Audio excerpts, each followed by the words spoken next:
A disturbing new report is exposing evidence of widespread labor abuse in the lucrative palm oil industry.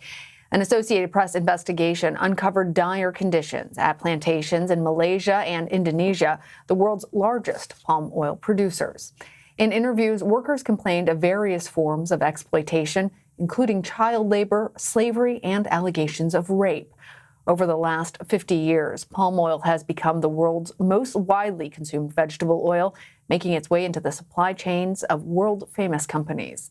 Margie Mason is an investigative reporter for the Associated Press. She joins us now from Morgantown, West Virginia. Margie, thank you for being here.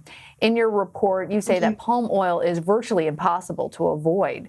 Start off by telling us what it is, what it's used for, and how the recent surge in demand has impacted plantations where it's harvested. Well, thank you for having me.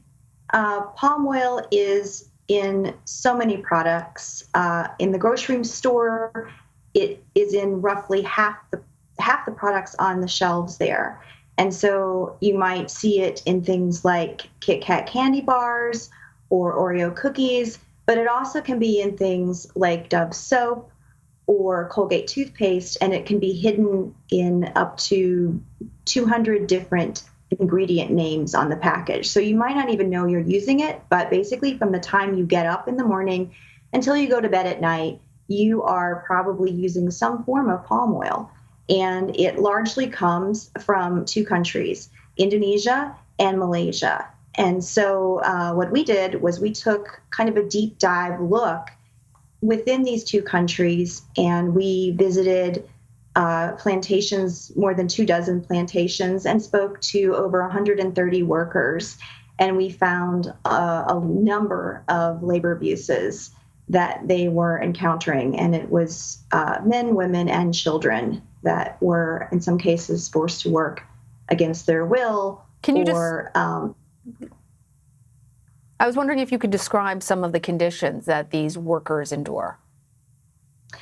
Yeah, so, I mean, it can range from a number of things, from having their wages cut or having to work overtime and not getting paid. Sometimes they have to meet impossibly high quotas, and so maybe the father will have to bring the children and his wife to work alongside him for free to meet this high target.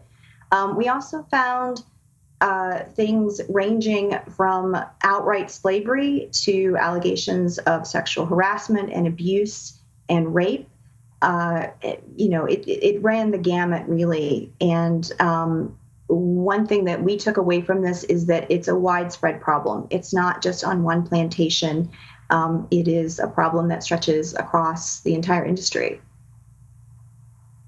Can you tell us more about who these workers are, where they come from, and how they end up on these plantations? So we spoke to workers from 8 different countries, and most of them were migrant workers from poor countries in Asia.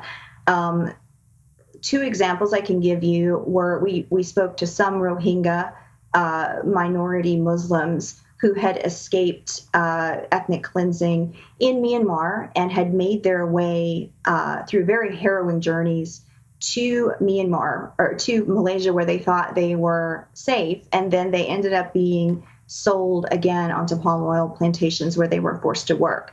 We also found former fishermen who were double trafficked. And so they had maybe come from Myanmar again or Cambodia and had gone onto ships in Thailand where they were held against their will for perhaps years, only to escape in Malaysia, where they were then forced to work on palm oil plantations. So, some of the stories that we found were just really incredible. Well, it's horrific. And in your report, you actually discuss a number of Western financial institutions that you say are partly responsible for fueling this industry. Are they aware of these abuses? And if so, how are they getting away with this? Well, we questioned a number of big banks and other financial institutions.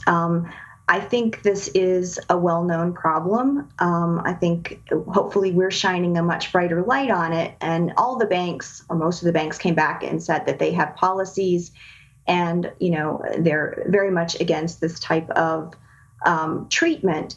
However, what's happening is the banks are, in some cases, investing directly, or they may be shareholders in palm oil plantations.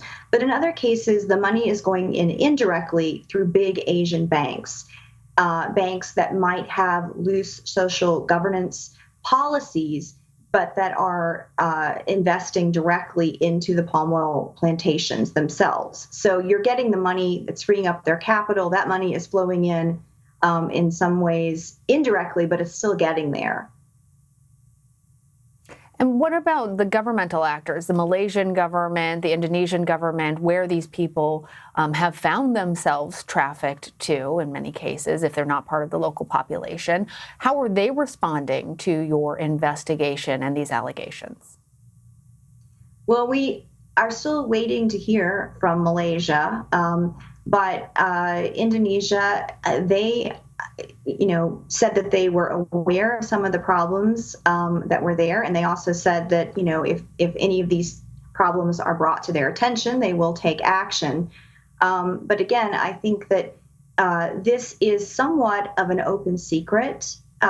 These are millions of workers that do these jobs, and they are in basically like an ocean of trees. I mean, it's as far as you can see. If you're flying over these countries and you're looking out the window of the airplane, it stretches as far as you can see. And I think in our story, we said that Indonesia and Malaysia alone are the plantations fill up the size of Kansas. So, this is a huge industry. And I think most Americans don't really know much about it. It hasn't received a whole lot of attention here, or if it has, it's been because of the environmental abuses and not labor abuses. So, Margie, for all of us listening now, wanting to do something about it, is it possible to buy humanely sourced palm oil products? And how can we as consumers not only make more responsible decisions? It sounds like it might be difficult to do that given that there isn't sourcing information necessarily in our toothpaste or other items that we're purchasing. But is there another way that we can have a positive effect on helping folks? I think that's a really difficult question, because at this point, palm oil is in everything. It's not going away. It was largely used as an ingredient to replace trans fats when that was banned. So these companies need palm oil. It's very cheap. It's very versatile. So it's not going away. I think one of the things that consumers can do is to try to pressure the banks, try to pressure the companies that they're buying from, because they're the ones with the power here. And so if they're putting pressure on the companies and the governments, then perhaps something will change for the better. All right, Margie Mason, thank you. Thank you very much.